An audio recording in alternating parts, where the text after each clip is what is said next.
Hi everyone. నిన్న చూసుంటారుగా India versus England T20 semifinal match. ఎంతో ఉత్కంఠంగా లాస్ట్ బాల్ దాకా వెళ్ళిందంటే మ్యాచ్.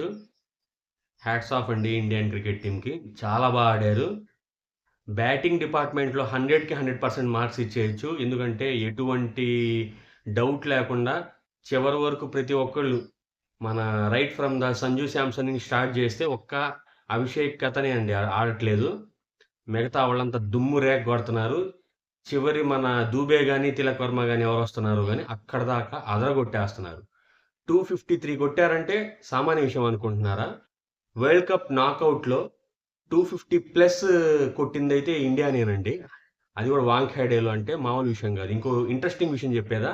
వరల్డ్ కప్ నాకౌట్స్‌లో హైయెస్ట్ చేస్ చేసింది కూడా 230. అది కూడా ఇంగ్లాండే. వాంఖేడే స్టేడియంలోనే. అంటే 253ని ఎప్పుడు దాకా ఎవరు టచ్ చేయలేదు. అలాంటి 253 కొట్టి 254 టార్గెట్ ఇచ్చారంటే అసలు ఎంత బాగా బ్యాటింగ్ చేశారనే దానికి అసలు నేనైతే సంజు శాంసన్ సెంచరీ కొడతాడనుకుంటా. పాపం మిస్ అయిపోయాడు. కనీసం ఫైనల్‌లో అయినా సెంచరీ కొట్టాలని మనస్ఫూర్తిగా కోరుకుంటున్నాను. I'm feeling very happy for Sanju Samson.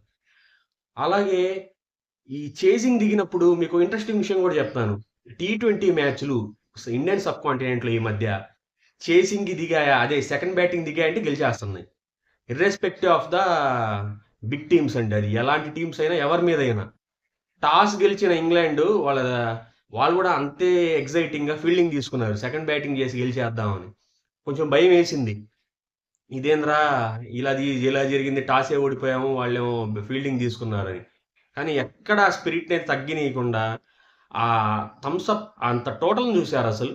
ఆ హై లెవెల్లో టోటల్ అబ్బో, అసలు మామూలు విషయం కాదు. సరే అక్కడ దాకా బానే ఉంది. ఎప్పటి నుంచో చెప్పుకుంటుంది ఏంటంటే ఈ బౌలింగ్ డిపార్ట్మెంట్ మన వీక్‌గా ఉంది. ఈ బౌలింగ్ డిపార్ట్మెంట్‌తో న్యూజిలాండ్‌తో ఫైనల్ అంటే కష్టమే. అదే భయమేస్తుంది.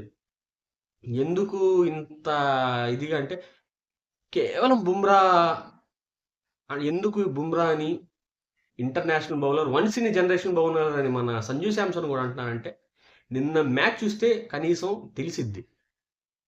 3 ఓవర్స్‌లో 45 కొట్టాలి. చూస్తుంటే ఇంకా 4 వికెట్లు ఉన్న, ఐ మీన్ 6 వికెట్లు ఉన్నాయి. అసలు సింపుల్‌గా కొట్టేస్తారనుకుంటారు. ఎవ్వరైనా కొట్టేస్తారనుకుంటారు. ఆయనేసాడు 18థ్ ఓవరు 6 రన్స్ ఇచ్చాడండి కేవలం. 6 రన్స్. ఆ డాట్స్ గాని, ఆ సింగిల్స్ గాని. అక్కడ ప్రెషర్ బిల్డప్ అయింది. లాస్ట్ 2 ఓవర్స్‌లో నియర్లీ 39 ఏమో కొట్టాలి. పాండ్యా మ్యాజిక్ చేశాడు. లిటరల్లీ. అక్కడ మన వికెట్ పట్టం శామ్ కరన్‌ది. అక్కడి నుంచి మ్యాచ్ టర్న్ అయిపోయింది. ప్రెషర్ బిల్డప్ అయిపోయింది. స్కోర్ ఏమో లాస్ట్ ఓవర్ 30 కొట్టాలండి. ఎవరున్నారు అక్కడ? ఇటు పక్కన బెథెల్ ఉన్నాడు. అటు ఉన్నారు. ఏం కొడతారనుకున్నారు ఎవరైనా? ఆ లాస్ట్ ఓవరు ఈవెన్ 30 కొట్టాలన్న టైంలో కూడాను ఆ టైంలో స్పిన్నర్ పంపితే ఇంక అయిపోయిద్ది. ఏం చేస్తారు? శివం దుబేని పంపించారు. అయినా 30 అంటే కష్టమేలే అనుకుంటే ఆ ఫస్ట్ బెత్తలు ఏం చేసేవాడంటే ఆయన ఉంటే కొట్టేసేవాడు. దాంట్లో కూడా ఎటువంటి తిరుగులేదు. చాలా చక్కగా ఏందంటే స్ట్రైక్ రొటేట్ చేద్దాం అనుకో, 2 రన్స్ తీద్దామని హార్దిక్ పాండ్యా ఇచ్చాడు ఆ బాల్ త్రో. బాబా, శాంసన్ కూడా అంతే సింపుల్గా బట్టి రన్అట్ చేయటం, సెంచరీ కొట్టిన బెత్తలు అవుట్ అయిపోవటం, మనకి ఇంకా స్టార్ట్ అయిపోయింది. అక్కడి నుంచి విన్నింగ్ మూమెంట్స్ అప్పుడు స్టార్ట్ అయిపోయిందని చెప్పుకోవాలి మన అఫిషియల్గా. దాని తర్వాత వరుసగా లాస్ట్ 3 బాళ్ళు ఆర్చర్ కొట్టాడు. మీరు అర్థం చేసుకో, ఒక బౌలర్ ఆర్చర్ 3 బాల్, లాస్ట్ 3 బాళ్ళు సిక్స్లు కొట్టి మనం 7 రన్స్తోనే గెలిచామంటే అక్కడ ఇంకెవరైనా ఉండుంటే ఆ ప్లేస్లో సింపుల్ విన్నే. Nearly gods on our side అండి లిటరల్లీ. ఎందుకంటే డిఫెండింగ్ ఛాంపియన్స్ ఫైనల్స్కి వెళ్ళింది మన ఇండియా కాకుండా 2 సార్లే. పాకిస్తాను, నెక్స్ట్ ఈ శ్రీలంకనే వెళ్ళాయి. ఇప్పుడు డిఫెండింగ్ ఛాంపియన్గా మనం రేపు ఆదివారం న్యూజిలాండ్తో మ్యాచ్ పెట్టుకున్నాము. Gods really honours our side. అసలు ఎంత బాగా జరిగిందంటే మ్యాచ్. సింపుల్గా చెప్పాలంటే ఇండియా బ్యాటింగు, అభిషేక్ శర్మ ఎందుకో కొట్టడం లేదు. అసలు ఈ T20 వరల్డ్ కప్‌లోనే ఓ 50 తప్ప 50 ప్లస్ ఒకసారి కొట్టిన తప్ప ఏమీ చేయలే. 9 రన్స్ చేసి సెకండ్ ఓవర్‌లోనే ఔట్ అయిపోవడం 2 ఫోర్‌లు కొట్టి. దాని తర్వాత ఇషాన్ కిషన్ బానే ఆడాడు అనుకునేటప్పుడు మళ్ళీ 39 ఇషాన్ అయిపోవటం. దాని తర్వాత సెంచరీ కొట్టేస్తాడేమో అనుకుంటే మన శాంసన్ కూడా 89కి ఔట్ అయిపోవటం. ఇలా బ్యాక్ టు బ్యాక్ వికెట్స్ పడుతున్నా కూడా ఎక్కడ ఆ టెంపో మిస్ చేయనీయలేదు. ఎందుకంటే టీ20 ఈస్ నాట్ అబౌట్ ఇది ఏమంటారు బాల్ టు బాల్ కొట్టేది కాదు. స్ట్రైక్ రేట్ అందరూ 200+ మెయింటైన్ చేశారు. అది అక్కడ. తిలక్ వర్మ, దూబే, హార్దిక్ పాండ్యా ఏం కొట్టారు అసలు. ఆ ఆ ఎడ్జే వాళ్ళకి మనకి. హ్యారీ బ్రూక్ చెప్పింది కూడాను అదే కదా. ఇనిషియల్ స్టేజ్లో మేము అది అందుకోలేకపోయాము. ఎందుకంటే వాళ్ళు ఆడుతున్నప్పుడు మనం ఆడుతున్నప్పుడు ఎనీ పాయింట్ ఆఫ్ టైంలో ఈక్వల్గానే రన్ అవుతుంది. మ్యాచ్ అసలు ఎక్కడ వన్ సైడ్ అవ్వాల. టర్నింగ్ క్యాచ్ అక్షర్ పటేల్ కానీ ఏం చేశాడు. ఆ క్యాచ్ పట్టడం కూడా మనకి కలిసి వచ్చింది. అప్పుడు 14th ఓవర్లో అనుకుంటాను మన విల్ జాక్స్ అనుకుంటా క్యాచ్ పట్టింది. దాని తర్వాత కదా అసలు మ్యాచ్ టర్నింగ్. బౌలింగ్ డిపార్ట్మెంట్లో మనకైతే ఈసారి వరుణ్ చక్రవర్తి దెబ్బేసాడు.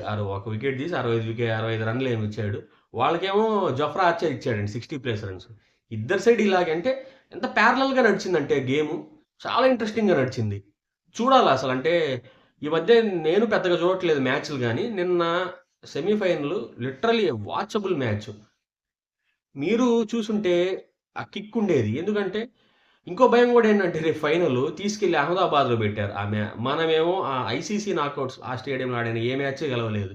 మన దరిద్రం ఈడెన్ గార్డెన్స్ పైన పెట్టిన 1,00,000 మంది కెపాసిటీ ఉన్నారని చెప్పి తీసుకెళ్ళి అక్కడ పెట్టారు. కానీ ఒక సైడ్ సరే ఆ సెంటిమెంట్స్ పక్కన పెట్టినా కూడా బౌలింగ్ డిపార్ట్మెంటే కొంచెం ఇబ్బంది అనిపిస్తుంది. ఎందుకంటే న్యూజిలాండ్ చూసారుగా సెమీఫైనల్ 7 ఓవర్లు ఉండంగా వెళ్ళింది. ఆ, మనం వాళ్ళని ఆపాలంటే ఇక మనం ఏ ప్లాన్స్తో రావాలి ఏంటని ఇంకా 2 రోజుల్లో చూస్తే తెలిసిపోయిద్ది. మ్యాచ్ అయితే అసలు చూడాల్సిన మ్యాచ్. మిస్ అయితే హైలైట్స్ అయినా చూసుకోండి. చాలా అంటే చాలా బాగా ప్రెషర్ బిల్డప్లో. అంటే సూర్యకుమార్ ఏదో క్యాప్టెన్సీ కూడా చాలా, అంటే అతను కూడా పెద్ద రన్స్ ఏం చేయలేదు, కానీ లీడ్ చేసే విధానం కానీ అంతా రోహిత్ శర్మ వీళ్ళంతా ముంబై ఇండియన్స్ బ్యాచ్లు కదా, ఆ ట్రైనప్ కానీ. అయితే వీళ్ళు లాస్ట్ వరల్డ్ కప్ నుంచి ఏంటంటే రోహిత్ శర్మ ఒకటి సెల్ఫ్లెస్ క్రికెట్ నేర్పించి వెళ్ళాడండి. ఇండివిజువల్ స్కోర్స్ కాదు, ముందు ఆ స్ట్రైక్ రేట్ అట్లా మెయింటైన్ చేయాలని చెప్పి అలా మెయింటైన్ చేసే బ్యాచ్లో ఎగ్జాక్ట్గా సంజు శాంసన్ అదే తీసుకెళ్తున్నాడు ఫార్వర్డ్కి. అందరూ ఎవరైనా ఓపెనర్స్ ఒకరు ముందు ఆ స్టెప్ తీసుకుని వెళ్తే అందరూ అలాగే ఆడతారు. అది మనకి బ్యాటింగ్కి బాగా ప్లస్ అయ్యిందని చెప్పాలి మనం. చూద్దాం రేపు సండే రోజు ఫైనల్లో గెలవాలని కోరుకుందాం.